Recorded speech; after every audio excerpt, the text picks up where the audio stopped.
In order to move the open G chord, we need to bar the index finger across the first fret of strings 2, 3, and 4. On the first string, play the 4th fret with your pinky, stretch your middle finger to the 5th string 3rd fret, and your ring finger to the 6th string 4th fret, and strum all 6 strings. In this first fret position, the chord is a G sharp or an A flat. If this fingering is comfortable for you, keep moving up the neck. In the 2nd fret position, we have an A. Up to the 3rd fret for A sharp or B flat. 4th fret is B. 5th fret is C. This is a very tough bar chord for many players, so until you get it down, it is very acceptable for you to abbreviate the chord. For example, you can just play the notes on strings 4, 5, and 6. Place your index finger on the 4th string 1st fret. You can use your ring here for the 5th string 3rd fret, and pinky for the 6th string 4th fret. Strum strings 6, 5, and 4. Using the same fingering, you can also bar your index finger across the 1st fret of strings 2, 3, and 4. And probably the most common abbreviation for this movable chord shape is to eliminate strings 6 and 5, keep your index finger barred across 2, 3, and 4, and add your pinky to the 1st string and strum 4 through 1. So we have 4 options for playing the movable G chord shape. The traditional bar chord, the abbreviation playing strings 4, 5, and 6, adding the index finger bar and strumming 6 through 2, removing 6 and 5, and bar strings 4, 3, and 2 with your index and add the pinky to the 1st string 4th fret. Whichever one works best for you is the shape you should use for your first time through this video. If you're not using the full bar chord for any of these movable shapes, later you could repeat these lessons and work your way up to the full chords. Here's the movable G shape with the tempo.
Starting with the E chord shape, to move this up the neck, we have to bar the index finger across the 1st fret on all 6 strings.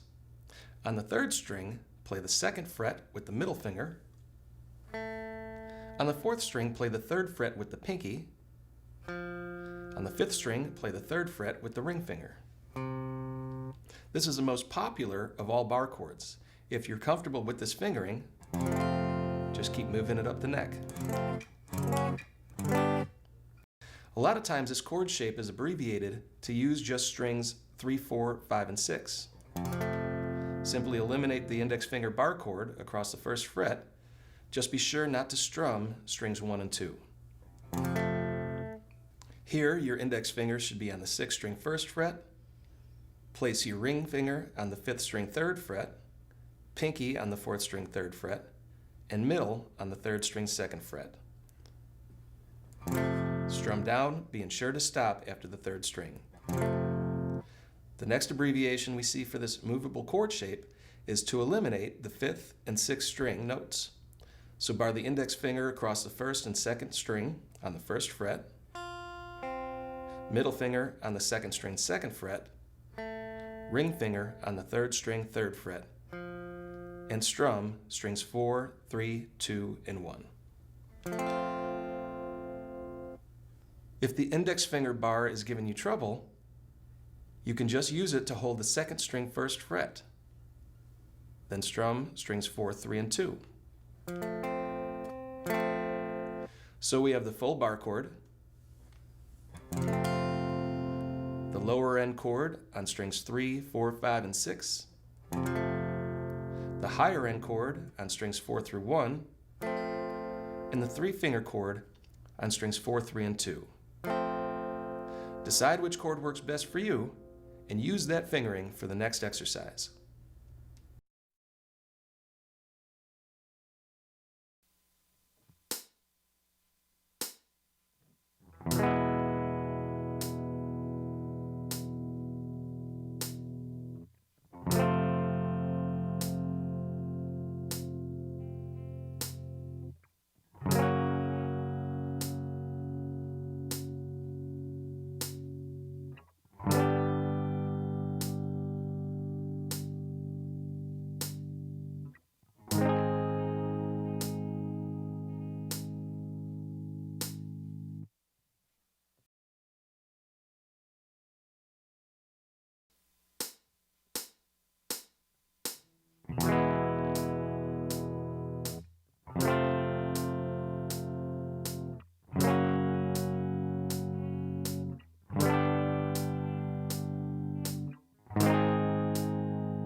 In order to move the D chord shape from its open position, we have to free up our index finger to hold the 4th string 1st fret.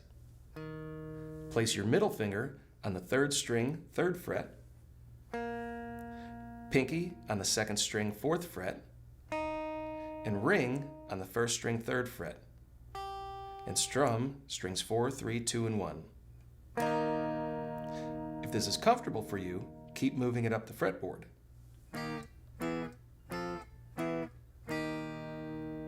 A common mistake people make when playing this chord shape is to only leave 1 fret distance between the index and the rest of the notes. Just remember to keep 1 fret distance between the index finger and the other fretted notes.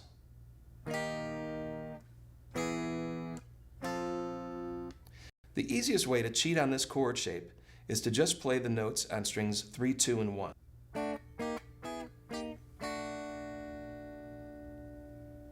Another method is to play a power chord. In other words, place your index finger on the 4th string 1st fret, ring finger on the 3rd string 3rd fret, and pinky on the 2nd string 4th fret, and strum strings 4, 3, and 2, and move it up the neck. You can also add the 5th string to this chord for a deeper voicing. To do this, keep your pinky and ring fingers in place, but bar your index finger across the 1st fret of strings 4 and 5. With your fingers in place, strum strings 5 through 2, and move this shape up the neck. And another voicing you can add to this chord is to place your middle finger on the 6th string 3rd fret. So for this movable D-shaped chord, we have the traditional bar chord, strings 3, 2, and 1, the power chord on strings 4, 3, and 2, the deeper power chord by barring the index on strings 4 and 5, and a deeper major chord by adding the middle to the 6th string 3rd fret.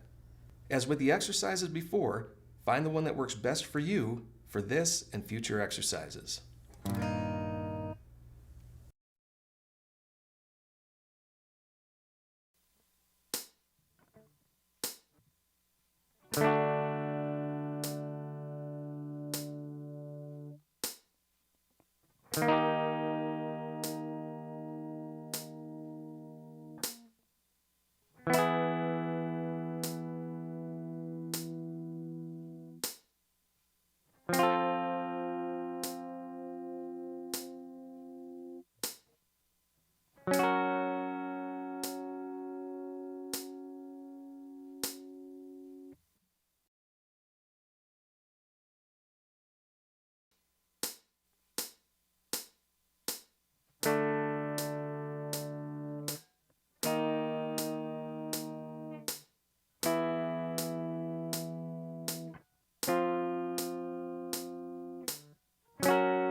The reason we call this the cage system is because each chord can be moved around the neck by